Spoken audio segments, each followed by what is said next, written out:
Assalamualaikum warahmatullahi wabarakatuh.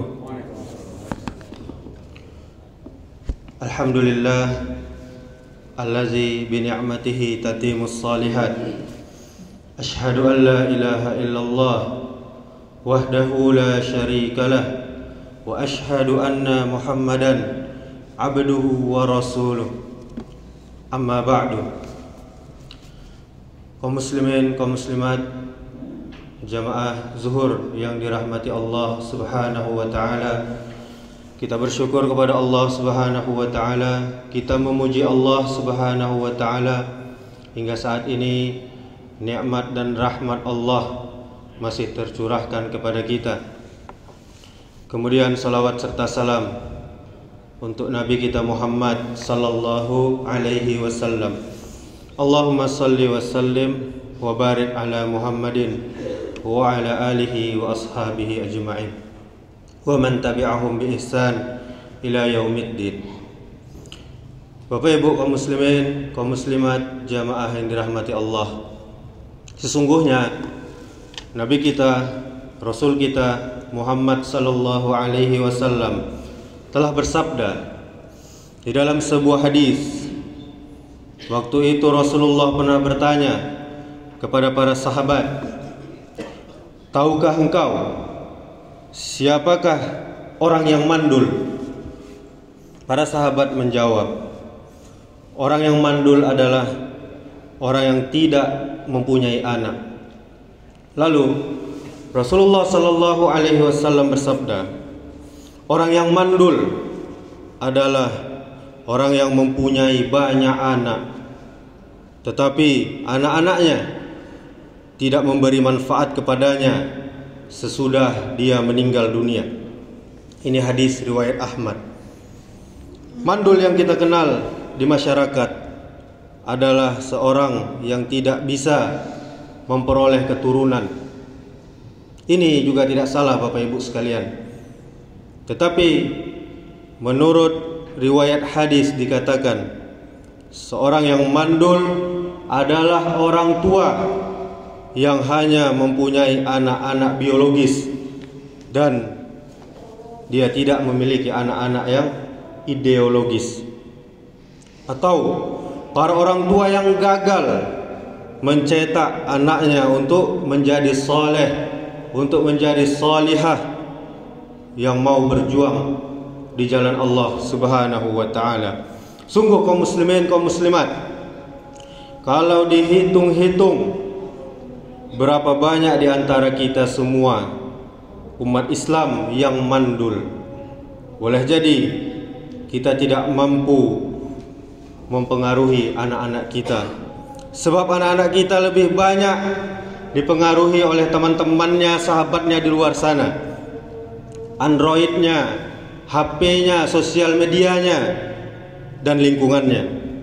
Sehingga anak-anak kita tumbuh dan berkembang tidak menjadi hamba-hamba pencinta Allah, pencinta Rasul, dan tidak bisa membawa manfaat kepada agama Allah Subhanahu wa ta'ala. Namun mereka lebih mudah tumbuh menjadi anak-anak yang kurang peduli terhadap agamanya. Kaum muslimin, kaum muslimat, jamaah rahimakumullah, telah dikatakan oleh Imam Al-Qurtubi rahimahullahu ta'ala bahwa tidak ada perniagaan yang membahagiakan pandangan laki-laki kecuali dia mendapatkan anak-anaknya menjadi soleh, menjadi solehah, dan mereka senantiasa memikirkan agama Allah yang mulia ini. Namun pada masa sekarang ini Bapak Ibu sekalian, tidak semua anak bisa menjadi investasi akhirat, dan memang tidak banyak orang tua soleh yang mampu mencetak anak-anaknya menjadi soleh sehingga bermanfaat, manfaatnya panjang untuk kehidupan orang tuanya di masa tuanya atau di akhirat kelak. Dikatakan di dalam sebuah hadis dari Abu Hurairah radhiyallahu anhu bahwa Nabi sallallahu alaihi wasallam bersabda, "Sungguh seorang manusia akan ditinggikan derajatnya kelak di surga Maka dia bertanya, bagaimana aku bisa mencapai semua ini ya Allah? Dia bertanya kepada Allah, kenapa derajat saya tinggi ya Allah? Maka dikatakan kepadanya, ini semuanya disebabkan istighfar, disebabkan permohonan ampun kepada Allah yang selalu diucapkan oleh anakmu untukmu. Hadis riwayat Ibnu Majah dan Ahmad. Masya Allah, kaum muslimin, kaum muslimat, betapa luar biasa pentingnya memiliki anak-anak yang soleh dan solehah. Dengan memiliki anak-anak yang soleh dan solehah, insya Allah atas izin Allah itu akan menjadi sebab diampuninya semua dosa-dosa kita, dan kelak ditinggikannya derajat kita di yaumil akhir. Bahkan ada orang tua yang dipakaikan mahkota yang terang, yang terangnya lebih dari cahaya matahari. Kaum muslimin, kaum muslimat, jamaah rahimakumullah, untuk bisa mendidik anak menjadi anak yang soleh, menjadi anak yang solehah, hendaklah yang perlu kita ingat, yang pertama, tidak memberi makan, tidak memberi harta keluarga kita dari harta yang syubhat, harta yang halal atau haram, diragukan. Apalagi memberikan keluarga dari harta yang haram. Al-Imam Ibnu Qudamah rahimahullahu ta'ala pernah mengatakan, siapa yang ingin mendapatkan anak yang soleh, maka perhatikan bagaimana bapaknya cari uang dan mendapatkan rezeki, karena akan terpantul pada kehidupan anak-anaknya. Kemudian yang kedua, menanamkan iman yang baik dan benar kepada anak-anaknya. Karena kaum muslimin, dengan iman yang baik dan benar, si anak ini akan punya rasa takut, akan punya rasa malu kepada Allah Subhanahu wa ta'ala jika dia ingin melakukan suatu perbuatan yang dilarang dalam agama. Kemudian yang ketiga, jujur sesuai amanah yang diemban. Diceritakan kaum muslimin di dalam sebuah kisah, Abdullah bin Mubarak, dia bekerja di salah satu saudagar kaya. Saudagar ini punya kebun anggur yang sangat besar. Setelah 3 tahun bekerja, si saudagar ini beserta para teman-temannya, dia berkunjung ke kebun anggurnya yang sangat besar tersebut, dan dia berencana membuat sebuah acara. Lalu saudagar kaya tersebut, dia meminta ayahanda Abdullah tersebut untuk memetikkan anggur yang manis-manis untuk disajikan. Kemudian si ayah Mubarak tadi, dia memetik anggur dari kebun dan dia membawakannya kepada majikannya. Saat majikannya makan, si majikannya pun marah sambil berkata, saya memintamu untuk membawakan anggur yang manis, kenapa ini masam? Hal tersebut terjadi berulang kali, dan si majikan tambah marah akan perbuatan pekerjanya tadi yang tak menjalankan perintahnya. Lalu ayahanda Abdullah berkata kepada majikannya, wahai tuanku, saya bekerja di kebun ini sudah 3 tahun, tapi saya belum pernah 1 kali pun memakan 1 biji buah anggur yang ada di kebun ini. Jadi saya tidak tahu yang mana yang manis dan mana yang masam. Si majikan pun bertanya, kenapa kau tidak pernah memakannya?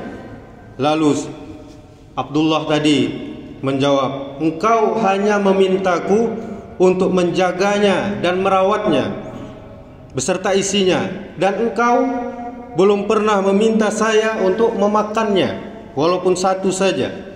Kemudian si majikan terkejut akan kejujurannya.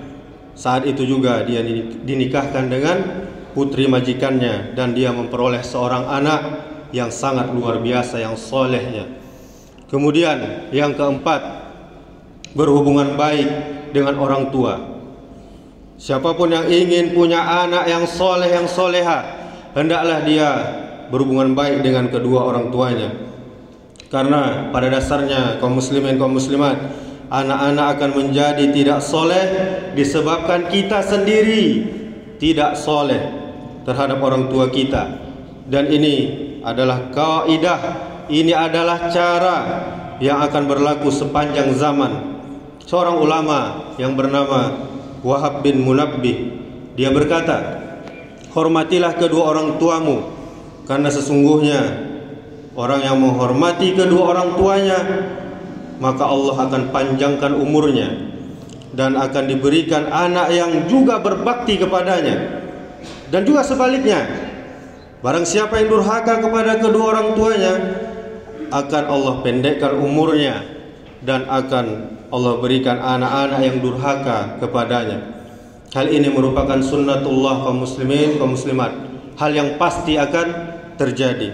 Allah Subhanahu wa taala pernah berfirman di dalam Al-Qur'an, dan mestinya ini juga kita hafal. Apa kata Allah? Rabbi habli minas salihin. Ya Allah, ya Tuhanku, anugerahkanlah, berikanlah kepadaku anak-anak yang soleh. Ini surah As-Saffat ayat 100. Sementara firman Allah yang lain, Rabbi auzi'ni an ashkura ni'mataka allati an'amta alayya wa ala walidayya wa an a'mala salihan tardahu wa aslih li fi zurriyyati inni tubtu ilaika wa inni minal muslimin.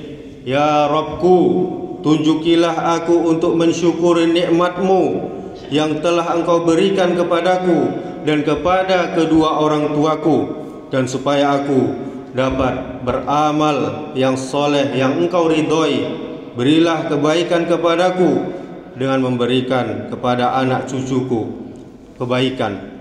Sesungguhnya aku bertaubat kepadamu ya Allah, dan sesungguhnya aku termasuk orang-orang yang berserah diri. Ini surah Al-Ahqaf ayat 15. Demikianlah, semoga bermanfaat. Semoga Allah Azza wa Jal menjadikan anak-anak kita menjadi anak yang soleh dan soleha. Subhanakallahumma wa bihamdika, asyhadu an la ilaha illa anta, astaghfiruka wa atubu ilaik. Wassalamualaikum warahmatullahi wabarakatuh.